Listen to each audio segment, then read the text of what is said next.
Bueno, y como los médicos solo sabemos hablar con diapositivas, pues he preparado unas cuantas. Pero bueno, podía haberlo hecho perfectamente sin ello, pero creo que vale la pena el reflexionar sobre algunos aspectos. Cándida ya ha mencionado el programa SI. El programa SI es un programa que lleva ya varios años en marcha, del que Seisida es uno bueno, está vehiculizado a través de Seisida. El lanzamiento del programa fue hace ya 3 años o 4 años, ya no recuerdo cuándo. El año pasado ya presentamos resultados de las intervenciones que se realizaron y me ha correspondido siempre el contar esto. Por eso esta vez me invitaron a participar en esta mesa.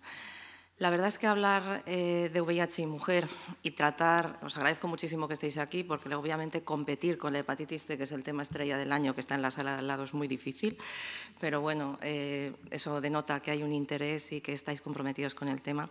La verdad es que hablar de VIH y mujer en un medio como el nuestro, en el que hay relativamente pocas mujeres para lo que hay en otros sitios y en el que no hay una sensibilización especial, es bastante complicado. Cuando nosotros organizamos reuniones sobre este tema, muchos de nuestros compañeros nos dicen, pero bueno, otra vez estáis con lo mismo, si total los tratamos a todos igual. Pero a lo mejor es que no hay que hacerlo así, o sí, pero matizando una serie de aspectos. Lo que siempre comentamos es que hay una serie de elementos diferenciales y esos elementos diferenciales hay que tenerlos en cuenta para que nuestras mujeres estén mejor y no pensar solo que nuestras mujeres tienen que tener una carga viral indetectable y unos CD4 que estén bien. Yo creo que eso es el mensaje fundamental. Para tratar de contestar a la pregunta de la visión clínica que queda por hacer para mejorar la situación de las mujeres, yo creo que está claro que hay que hablar de mujer y VIH, no solo porque hayan aumentado el número de mujeres que viven con él, sino porque además hay una serie de elementos diferenciales que han ido mencionando tanto Rosé como Cándida, que hacen que las mujeres sean más vulnerables que el VIH, a la infección por VIH. No solo por aspectos específicos de género biológicos propiamente, sino porque además en nuestra sociedad, probablemente no tanto como en otros sitios, pero sí que es una realidad, hay mayor riesgo de tener desigualdad social y económica, sigue habiendo mucho estigma y eso va a impactar negativamente a nivel emocional, como ha comentado Cándida, en la evolución de la enfermedad. Además de aspectos que están muy claros, el tema del embarazo, con el riesgo de transmisión vertical. Yo recuerdo la época en la que se recomendaba el aborto sistemático porque había mucho riesgo de transmisión y ahora, aunque hay algunas personas que lo siguen recomendando por desconocimiento, la verdad es que afortunadamente nuestros niños no nacen infectados.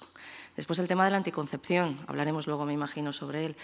El problema es que los anticonceptivos ni siquiera se comentan, porque ¿cómo vas a tener relaciones sexuales sin protección? Pero la realidad es que los anticonceptivos se dan como para evitar la transmisión, para evitar el embarazo no deseado, pero también se dan para otros motivos. Y la realidad es que hay muchas interacciones entre los fármacos antirretrovirales y los anticonceptivos y hasta ahora prácticamente ese tema, hasta hace unos años, ni se mencionaba. Y muchos compañeros ni siquiera lo conocen. Sabemos las interacciones de los fármacos de hepatitis C, pero no sabemos estas. Después, lo clásico hasta ahora había sido el aspecto del cáncer de cérvix, que era quizá lo que más preocupaba, pero también tenemos nuestras mujeres que llegan a más mayores, afortunadamente, y tenemos el problema de la menopausia, precoz o no, con todas las complicaciones que puede haber. Y después, por otro lado, tenemos el aspecto de violencia de género, muchas inmigrantes, con lo que va a suponer eso, en muchos casos, de barreras al acceso sanitario y dificultades para llegar al tratamiento antirretroviral y tener un acceso, un seguimiento adecuado. Pero bueno, el VIH en mujer no solo se da en África, sigue teniendo estigma y tenemos una serie de retos que tenemos que resolver. Tenemos que valorar, hacer bien el diagnóstico, pero además manejar bien la situación del diagnóstico. Yo creo que es importante, porque esto va a impactar claramente en la vida familiar y en las relaciones personales y laborales. Tenemos que prevenir la transmisión, tenemos que saber cómo informar a la mujer que tenga relaciones sexuales protegidas. Lo que puede venir matizado por condiciones específicas de género y quizá el tratamiento antirretroviral ahora en este momento sea el menor problema, a diferencia de lo que sucedía hace bastantes años, aunque nos faltan muchos datos. El factor VIH la verdad es que importa, y importa muchísimo, porque impacta sobre las relaciones existentes cuando se produce el diagnóstico, impacta sobre la formación de nuevas relaciones. Y además impacta sobre las relaciones con personas que no tienen el VIH. Y esto lo ha comentado muy bien Cándida y es algo de lo que siempre aparece en las reuniones del SIG. Impacta también sobre las opciones anticonceptivas. Hemos tenido que cambiar tratamientos antirretrovirales para poder dar una anticoncepción adecuada. Impacta también sobre la posibilidad de embarazo. Lo primero que te preguntan muchas mujeres es si se pueden quedar embarazadas y si su niño va a nacer bien. Y después impacta también en el manejo del embarazo. Los embarazos en mujeres seropositivas se manejan de una forma diferente, requieren más controles, sobre todo para intentar que la carga viral sea indetectable más que por otros motivos obstétricos puramente. Y es que la mujer a lo largo de su vida cambia, y cambia no solo por edad, sino por necesidades y por caracteres y por problemas puntuales. A los problemas de la vida normal se añade probablemente aquellos que están relacionados con el VIH.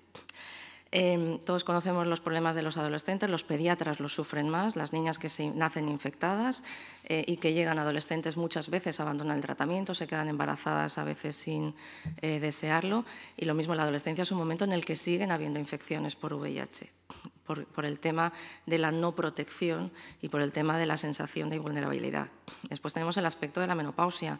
Las mujeres menopáusicas parece que no vayan a tener el VIH, sin embargo muchas de nuestras chicas llegan a mayores, afortunadamente, y ayer ya salió y anteayer que en las mujeres mayores ya, mujeres mayores, no sé si considerar más de 50 años mujer mayor, que es lo que se considera, también los hombres, pero bueno, lo es cierto que en esa época parece que no vaya a haber relaciones sexuales y no vaya a haber ningún tipo de problema, y los hay muchas infecciones. Y clásicamente se ha mencionado solo mujer en edad fértil porque lo único que preocupaba era el embarazo. Aquí tenéis las interacciones anticonceptivos y el embarazo yo creo que está súper controlado en estos momentos y no plantea tantos problemas. Quizá quiero mencionar el aspecto de mujer mayor porque lo ha abordado Rosé y es un tema del que realmente se habla muy poquito. ¿Por qué es importante? Porque cada vez tenemos más mujeres mayores, entre comillas, ya he comentado el tema de edad, pero bueno, porque las mujeres viven más con VIH y llegan a esa edad, afortunadamente, con lo cual tenemos el problema del VIH controlado, la toxicidad antirretroviral acumulada y muchas veces el impacto que tiene eso sobre la menopausia y sobre los síntomas relacionados con la menopausia o las complicaciones. Y después tenemos nuevos diagnósticos en mujeres mayores, nuevos diagnósticos que en gran medida se producen si el diagnóstico tardío es un problema, en las mujeres mayores aún lo es más. ¿Por qué? Porque la actividad sexual entre personas mayores existe, obviamente, y desde que está el Viagra mucho más. Parece que sea una obligación, ya lo visteis los que estuvisteis en la sesión inaugural, en la conferencia inaugural. La verdad es que suelen practicar menos sexo seguro porque no está el miedo al embarazo, y es algo importante, y además fisiológicamente es mucho más fácil la infección, ¿no? Y además lo que se ve es que el diagnóstico es más tardío y el tiempo de desarrollo de evolución a SIDA también es más rápido. Y eso hace que las comorbilidades, que en un primer momento son importantes, aquí pueden ser mayores. Hay que vigilar más el hueso, hay que vigilar más el riesgo cardiovascular, hay que vigilar más el despistaje de tumores. Y en cuanto al tratamiento, la verdad es que es un problema porque tenemos pocos datos. En los ensayos clínicos las mujeres brillan por su ausencia.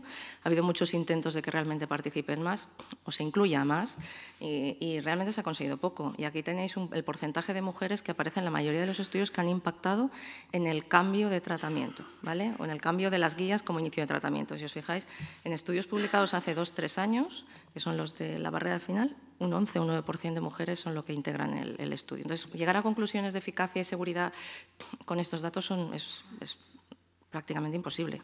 Entonces nos basamos en metaanálisis como este en el que te dice que realmente funcionan igual y esa es la percepción de la clínica, pero el problema es que hay más fracasos, sobre todo porque las mujeres suspenden más el tratamiento y lo suspenden probablemente porque se tienen que ocupar de sus familias, de su trabajo, de todos los demás y al final se quedan sin cuidarse ellas mismas. Y aquí, ayer en la recepción en el ayuntamiento, la verdad es que se me quedó el mensaje de una chica que me decía que conocía a muchas mujeres en la asociación y que prácticamente se habían ocupado de cuidar a toda la familia y al final las que habían muerto habían sido ellas porque no se habían podido cuidar. O sea que es algo que hay que trabajar. El problema de por qué no sabemos muchos datos o que no se puede equiparar los datos de hombres con mujeres, pues las mujeres somos distintas y aquí tenéis los aspectos que pueden impactar en el diferente metabolismo de los fármacos, aunque parece que los efectos secundarios son en cuanto a frecuencia los mismos, quizá un poquito diferentes en cuanto al tipo, pero tampoco hay unas diferencias que son importantes. Yo creo que como conclusiones lo que diría es que las mujeres están más en riesgo de tener problemas. Aquí tenéis una campaña de UNICEF que pone que cada minuto una mujer joven se infecta por el VIH y ahí se abordan todos los aspectos que ha comentado Rosé, del tema de violencia de género, de falta de conocimiento, de tener que cuidar a los demás, de disponibilidad de métodos anticonceptivos y de protección adecuados, etcétera. Y yo creo que bueno, si en general el tratamiento del VIH se tiene que acoplar y el manejo en las consultas se tiene que acoplar a las características del VIH y hay que tener en cuenta muchos aspectos. En las mujeres la verdad es que esto es mucho más complicado porque a lo del día a día o al aspecto de infección y manejo de infección hay que añadir otras muchísimas cosas que a veces hacen más difícil el seguimiento. Y aquí tenéis el objetivo del SI. El SI es uno de los programas que lo que intenta es un programa específico para mujer que vive con VIH y lo que intenta es tomar en consideración una aproximación integrada, tanto desde el punto de vista del clínico como del paciente. Hay aspectos, hay un SI médico y un SI de pacientes. Nosotros estamos a punto de empezar un grupo de intervención, no sé si empieza la semana que viene, en nuestra unidad y hemos buscado gente que realmente lo necesitaba. Además, hay verdaderos dramas personales incluidos y la verdad es que lo que sí que os puedo decir es que esta semana pasada había una chica que participó en el último grupo que se hizo y me comentó que parte de las chicas del grupo continúan en contacto y quedan todas las semanas para hablar y para discutir cosas y eso es algo positivo, ¿no?